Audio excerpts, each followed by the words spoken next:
right, welcome everybody to the Coronavirus Update Show. My name is Omari Salisbury, as usual, joined by producer Nikki, Barron. How are you? I'm great. How are you?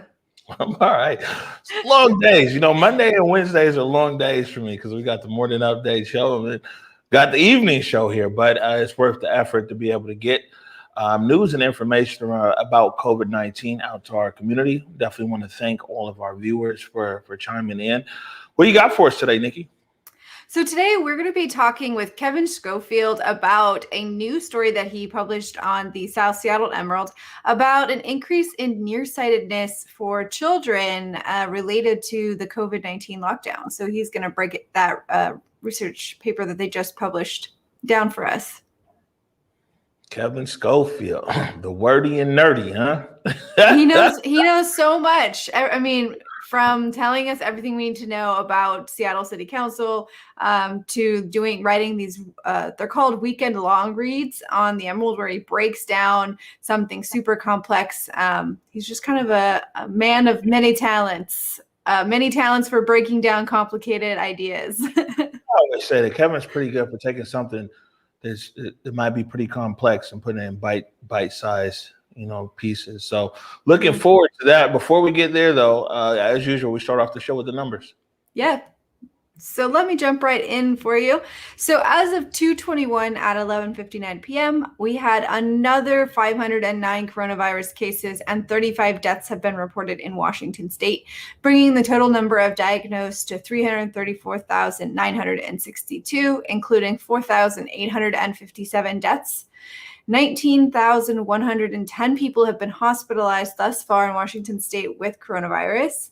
And the number that makes me the most happy every time to report is that we have now officially administered 1,379 or 1,379,318 doses of the vaccine. And our positivity rate is 7% and ICU capacity is at 81%. And those are our numbers. Man, so what does that mean? We're doing pretty good?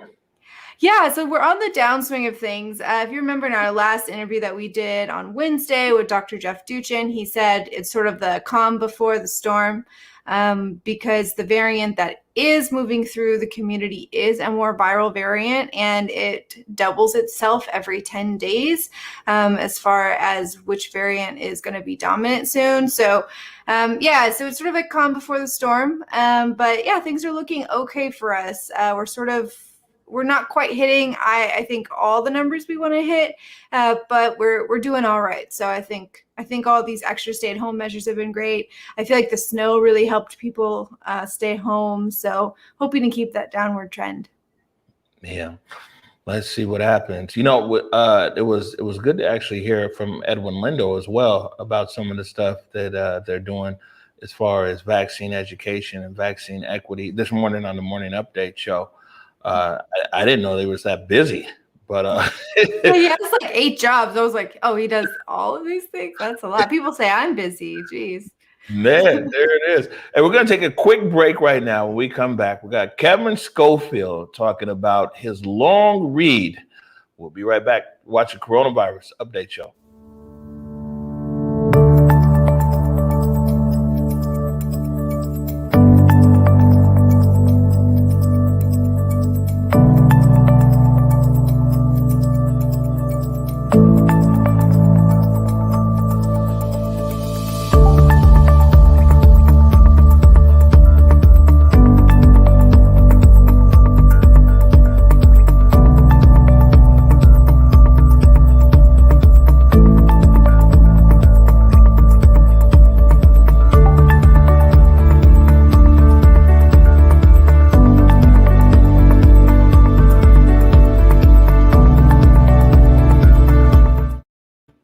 All right, welcome back to the Coronavirus Update Show. My name is Omari Salisbury, joined by producer Nikki, Barron. And right now, we're going to bring in the wordy and nerdy himself, Mr. Kevin Schofield, sccinsight.com. How are you? Hey, I'm good. I'm happy about where the direction the COVID numbers are going in. We're not in a good place yet, but the news is getting better every day, and hopefully we can keep that up, and we'll get there, and we can hopefully keep it down as these new variants come through. Good stuff. Good stuff. All right. So, Nikki, you invited Kevin on here. Why don't you set this up? Yeah, so I invited Kevin because anytime he writes about COVID, he always sends me his articles. And this one in particular, I thought was interesting because it's about a study that was actually happening previous to COVID lockdowns.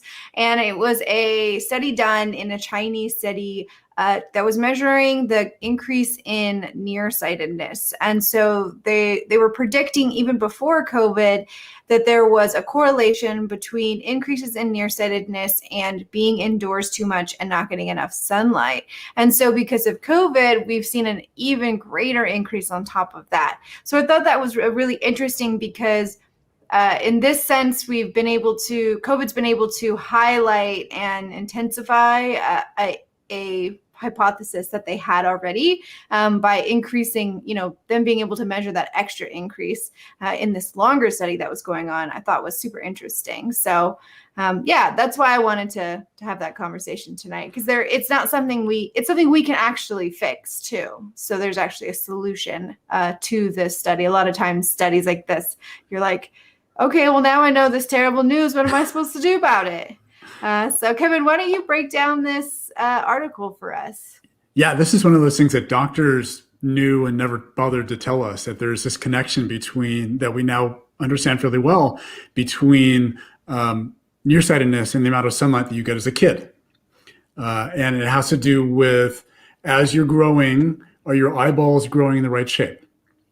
And they discovered this in China because there are these cities in China that have really bad pollution. Everybody stays inside. And about 10 years ago, they started noticing, wow, all our kids are nearsighted. They all wear glasses. What's going on with this? And, I can sympathize because I am wordy and nerdy and stay inside a lot. And I've worn glasses since I was in the 4th grade. But they found this connection between this. And so, like in one of the cities we're going to talk about, one that was really sort of leading these kinds of studies in this research paper, a city called Feiqing in China. It's about 1 million people. And, they have been tracking all the data. They test all the kids' vision every year and since 2015. And, they've seen, like at this point now, they know that 13-year-olds in Feiqing, between 80 and 85% of them are nearsighted. So it's nearly universal for 13-year-olds in this city now. And it's very common, again, in a lot of these other cities in China that have very high pollution. But COVID became this really interesting thing last year because we had, lockdowns, we had these stay-at-home orders, and starting in China, but then, around the world. And so the city that had already been testing all the kids every year and had this great kind of baseline data saw this huge jump even further in the number of kids with nearsightedness. So 6-year-olds last year in China, in Feiqing, went from about 5.5% of them were nearsighted in 2019 to 21.5% of them in 2020. 7-year-olds went from 13% to 22%. 8-year-olds went 26% to 37%. Above 8-year-olds, 9 through 13, the changes were less dramatic, but really, and that's just one of the really interesting things for us to know that we learned by doing this, that it turns out that ages 6 through 8 seem to be the really important years for our eyeballs growing into the right shape. And so, if there's a big takeaway for us from this, it's that even as we're trying to do the right thing around COVID and social distance and wear masks and protect all of our health, our kids still need to get outside and get sunlight, and particular age 6 through 8. Older too, but particularly age 6 through 8. So outside of this, they also found, have they also found other things that studies like this, that where COVID is sort of highlighting a health increase? In here, you noted that it was also due to an increase in screen time and close activities, things like that. Is there any other studies that you're starting to see like this, where we can do something about it, at least in the, in some ways we can get our kids outside, we can decrease their, use of screen time? you found anything else like this? Yeah, you're right. And this is one of the things that's been known for a while, is that sort of the sunlight thing is the most impactful aspect of nearsightedness in kids. The second most impactful one is the one you mentioned. It's sort of close-up work, near work, what they call, whether it's reading close up or reading on a screen. I haven't seen studies yet to see like whether there's a difference between if you do a lot of reading books and a lot of reading the screen, whether it makes a difference to your vision or not. But close-up work is sort of the second most impactful part of this. There's all sorts of interesting studies coming out. If you just look at the data, even here in Washington State on things like flu, this was an incredibly low. Flu is almost non-existent this year in Washington State and through most of the country, which in a lot of ways is kind of validation of the things that we knew. Flu shots, social distancing, wearing a mask, actually make a huge difference, right? Not just for COVID, but if those are things that we did, more of, washing our hands, if you think you may be sick, stay home, wear a mask, don't go to the grocery store. If we did those things every year during flu season, there'd be a lot less flu, and we'd save a lot of lives, because 50,000 people a year die from flu. I think about that a lot. Like, I think going forward in my life, I'm going to be a mask wearer if I'm feeling under the weather. I think I haven't gotten sick other than a migraine here or there for almost a year. Knock on wood. Yeah. So because of that, and it's interesting to see that, we're going to have a lot of data supporting these increases in hygiene and things that we kind of knew that our kids needed to get outside. But now we really have a study being like, this is going to cause medical issues for our kids if we don't get them outside. So very interesting story. Yeah, the screen time was already an issue before COVID. And now you've got all these kids who, in the classroom, it was one thing. A lot of kids, their screen time was at home, after school or something like that, or after school activity. But you got a lot of kids who've just been at home in the screen. Yeah. So, one of the interesting things they find in the study is, going outside, sports works if that's your thing, but it doesn't have to be sports, right? In fact, it doesn't even have to be exercise at all. If you sit outside on a blanket and read a book, or just sit outside and get a tan, that counts for the outside time you need for your eyeballs to go to the right shape.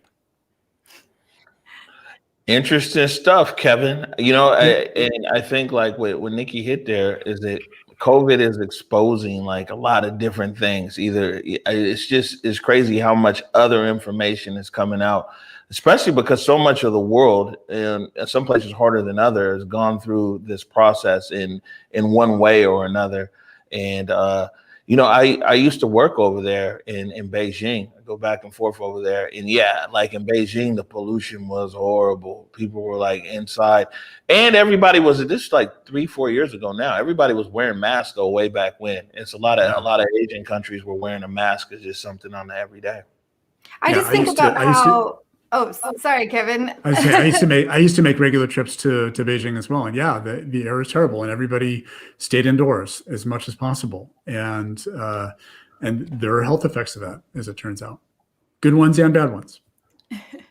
Well, I was just going to say, it's interesting how, this study probably would have never caught your eye to write about if it didn't have that relation to COVID. So I think about that kind of stuff too, where there's all these amazing research projects going on, but now with COVID, we're really looking at stuff like this in a whole new way. I know I would have probably never read an article that was like, kids increase nearsightedness from staying indoors too much. But when you say like, we saw a huge jump because of the pandemic. An enormous jump. Yeah, it's incredible in a very bad way. It's incredible. Yeah. Yeah, it made it very high. And this is going to be a study they're going to have to keep going, because they don't know, if we all go back to normal next year, do the 6-year-olds that went from 5% to 21%, does any of that go back? Like, if they get a lot of outside time the next 2 years, will they recover, right? Or is it just kind of this one-way door you go through? You get nearsighted and you never go back. And if the 6-year-olds just last year went to, from 5% to 21%, does that mean it's going to be 100% by the time they're 13? or is it still going to be 80 to 85%? They just don't know yet, and it's going to be another 10 years before they know that. But interesting stuff. Okay, so if you've got a 6 to 8 year old, make sure you're getting them outside, even if it's just in a cozy blanket, reading a book or playing sports. But the research is showing, if we didn't know it already, get your kids outside, find a way, mask up and stay safe, but get out there and enjoy those crisp winter days. Yeah, crisp winter days it is. Kevin Schofield, SECinsight.com. Thanks so much for joining us, man. I know we'll be popping back in with you soon. Thank you. Kevin's always on these kind of things. You know what I'm saying? I think the last time, at least he was on this show, was MMR. He talked about the MMR vaccination, some everything else. I don't know. This guy spends a lot of time reading, man. He must. Yeah, that's what I was thinking, like, where I'm like, who finds this kind of story? But really? He did. It's really fascinating. And it felt like something that, like I said, like something we can all help do with COVID. You know, we can't fix a lot of stuff. We can't speed up the vaccination. We can't do a lot of these things. But here's one small thing we know we can do that will help our kids and help our community. And that's finding ways to get them outside. So I thought to maybe do something a little less doom and gloom this time, with a little light at the end of this tunnel. There's something to do. That's good. Can you put that link in the comments before we get out of here? I will put that link in there again for everybody, that they can check out the article by Kevin. Yeah, and it's you know, like all the long reads. I mean, some of them are pretty long, but you know, it's not bad. No, it moves along. I mean, I guess the best thing is about it is it's never a waste of time. You know, I mean, there's a lot of thought that goes into these long reads and everything else. Sometimes you read something, you're like, man, I wish I could get that time back. But with Kevin, you know, you always walk away with something. So we're gonna get out of here. Back tomorrow, 11 a.m. for the morning update show. I'm sorry, did you have anything before we get out of here, Nikki? No. I'm just get your kids outside, find a way, play. That's all I can say. Get them kids outside. Get some sun on your eyes. We're going to get out of here. Catch you tomorrow at 11 a.m. for the morning update show. Peace.